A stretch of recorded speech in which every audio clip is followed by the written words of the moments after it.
post-separation abuse isn't the holidays, it's summer.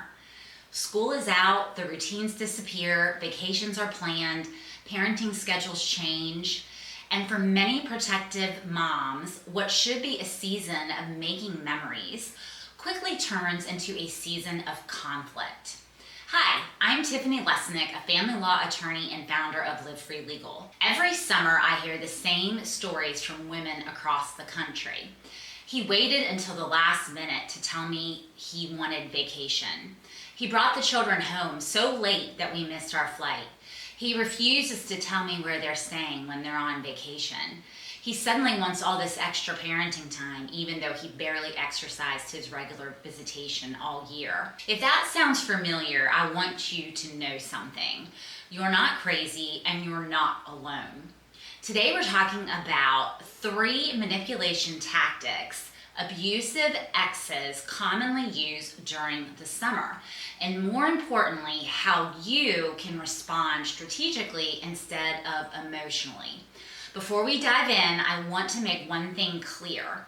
Not every custody disagreement is abuse. Healthy co-parents sometimes disagree about vacations, camps, and scheduling. But when you see a consistent pattern of using the children, the court order, or your vacation plans as a way to create stress, exert control, or force you into impossible situations, you are no longer dealing with ordinary co-parenting conflict, you are dealing with coercive control. Let's jump in to number 1.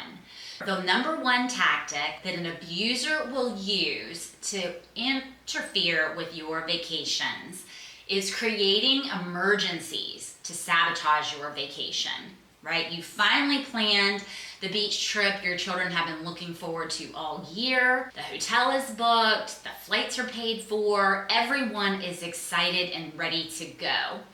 Then 2 days before you're supposed to leave, suddenly there's an emergency. He has to switch weekends, his family reunion was just scheduled, someone is sick, his work changed, he needs your parenting time. Notice how the emergency almost always becomes your emergency. These situations force you into making impossible decisions. Do you rearrange everything? Do you lose your deposit? Or say no and then prepare to be called uncooperative, that you refuse to co-parent? The manipulation isn't always the request. It's the timing. That's the manipulation. So what can you do?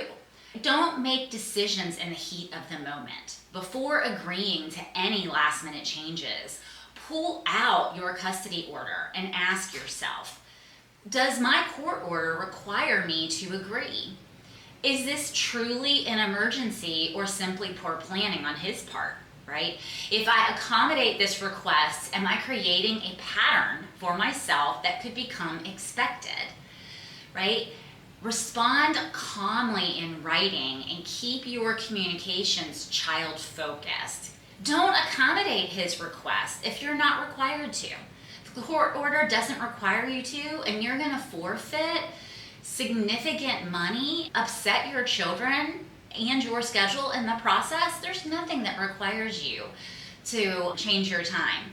Now, there are unforeseeable conditions, right? It's possible that there may be a death in the family, or something really unforeseen happens, and maybe their paternal grandmother, who the children have a very close relationship with, ends up in the hospital, or that she dies and her funeral happens to be the week of your vacation. Do be very thoughtful about those types of decisions, because if the children miss out on an opportunity maybe to see their grandmother one last time, or they can't attend her funeral, and it is a vacation that you're able to reschedule if possible, you may want to give some consideration to those kind of requests for changes. But that's not generally what we're talking about with abusers. There's always something that's coming up because he's just trying to cause chaos and confusion and interfere with your vacation time. In those cases where you're not required under a court order or a contract or something of that nature to comply with or accommodate his request at your inconvenience, I generally would tell my clients, that you don't have to say yes, right? It is absolutely okay to say no. Number two, another tactic that abusers use to interfere with your summer vacations is ignoring vacation deadlines.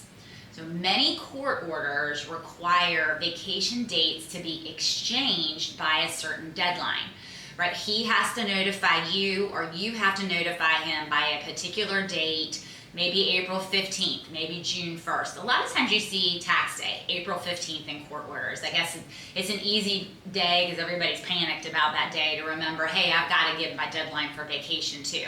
And it's advance notice so that everyone knows well in advance when the other parent is going to take their vacation, so they can get it on their calendar and they can plan around it, particularly when it comes to planning their own vacations, right?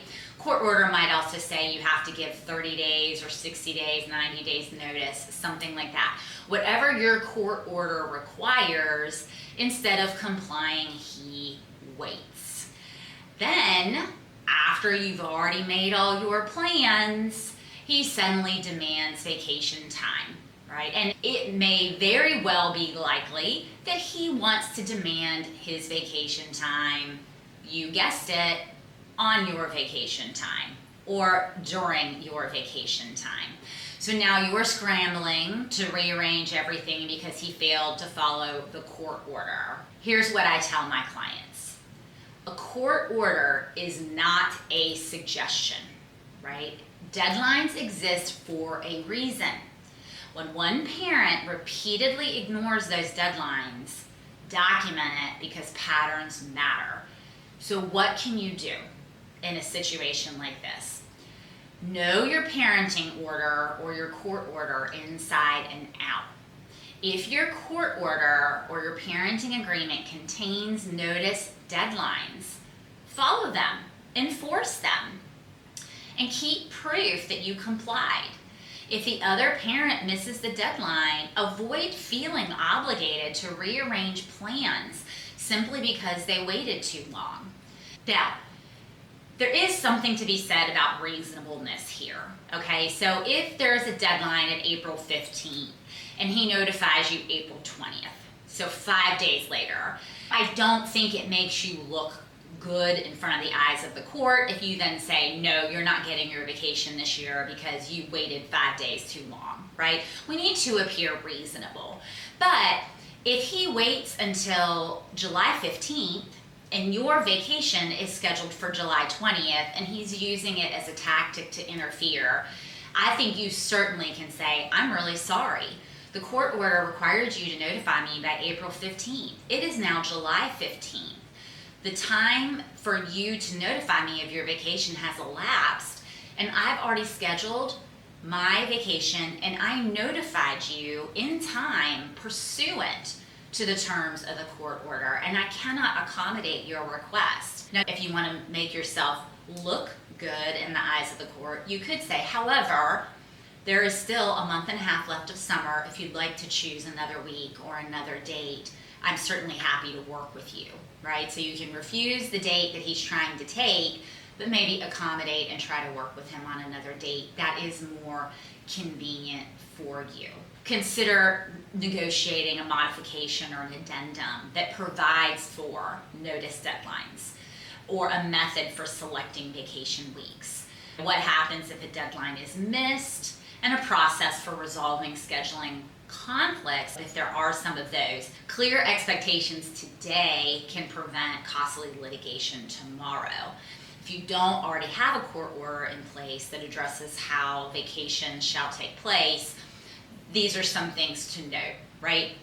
Do you want to have vacation deadlines? I've even seen some court orders that'll say dad gets the first week of July and mom gets the first week of August or something like that. They just spell it out so there's no fighting over who gets what. So think about what type of provisions you could have in a court order that might help you. Let's talk about tactic number 3. Quietly expanding his parenting time through vacations. This one catches a lot of parents off guard. Let's say he has an alternating weekend schedule. So his normal custodial schedule is alternating weekends. Then he schedules a 1-week vacation. Instead of returning the children, he simply keeps them through his regular weekend too. Suddenly, that 7-day vacation becomes 10 or 12 or 14. Sometimes it's intentional. Sometimes it's because the custody order wasn't written clearly. This is why details matter. So words like consecutive, concurrent, in addition to, can literally save thousands of dollars in future attorney's fees. So what can you do? Again, go back to your court order. Read your custody order carefully before summer begins. Ask yourself, does vacation time replace regular parenting time? Does it run consecutively or concurrently? Can vacation time be added onto an existing custodial period, or is he prevented from doing that? If you don't already have a court order in place and you're in the process of drafting one, these are some things you need to be thinking of. If you don't want him to be able to have that 10-day vacation period, or you don't want him to tack on an extra week to his regular, like let's say you have a week on, week off, and then he takes your week of vacation, he'll have his week on, then he'll take your week, then when he comes back from vacation, he'll be on his week on again, giving him 3 weeks of vacation in a row. So these are some things that you need to be thinking about when you're drafting a court order to prevent that. So if the language is unclear in your court order, don't wait until there's a disagreement. Seek clarification from your attorney or with him through your parenting app where you guys can communicate before next summer.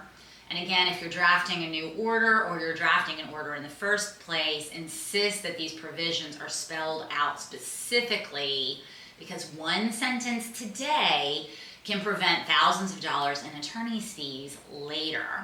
So those are the 3 tactics abusers use to interfere with summer vacation plans. This is part 1 of a 2-part series. Next webcast, Tuesday, 7 p.m. Eastern Standard Time, right here at YouTube at Live Free Legal. I'm going to go through 4 tactics abusers use to continue to interfere with summer vacation plans. If there's one thing I hope you take away from today's video, it's this. Summer shouldn't become another opportunity for someone to control your life. The best defense isn't constant fighting, it's preparation, it's a well-drafted custody order, it's clear communication. It's documenting patterns instead of arguing about isolated incidents. And it's remembering that you don't have to respond to every act of chaos with chaos of your own. Sometimes the most powerful thing you can do is to be quiet. Quietly document, stay calm, and let the evidence speak for itself. If this video encouraged you, I would love for you to subscribe to the Live Free Legal YouTube channel. Every week I share practical legal education to help protective moms navigate family court with confidence, strategy, and hope. If you've experienced one of these summer custody tactics from an abuser, let me know in the comments. I want to hear what you struggled with. Your story may remind another mom that they're not alone. Until next time, remember, you are stronger than you think. Your children are watching your courage, and with the right strategy, you can stand confidently for yourself and for them. See you next time.